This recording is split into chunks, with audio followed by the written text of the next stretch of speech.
So we are going to do a tutorial on how we can be able to make use of profiles to minimize the number of extensions that we install for a particular project. Let's say we are working with Java, then we can only install extensions to work with Java. Alright.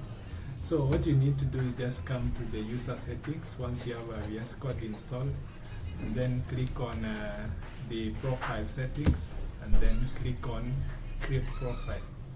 Now from here you'll be able to create profiles, and then you can be able to have the commonly templates whereby we have Python, Angular, document. If you want to do things to do with documentation, data science, Java General, Java Spring, Node.js, then we have a template that we can use and add more extensions to it.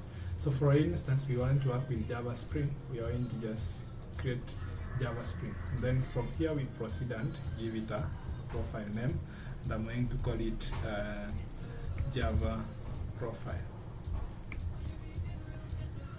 So this one already exists, and I'm going just to have Java profile Spring and click create. So this one will be able to install most of the commonly extensions that are used for Spring Boot, and you'll be able to make use of them within the application. Yeah.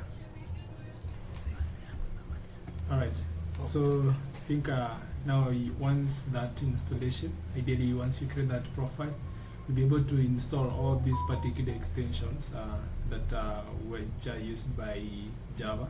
You can see that you have extension back for Java, which has Maven, Test Runner, and language support for that. And then at the same time, there is also the Spring Boot extensions installed for you. So you don't have to go through all the difficulty of installing or finding the right extensions to use in your VS Code. Now let's proceed. I think that is the overview of how we can be able to make use of profiles within VS Code.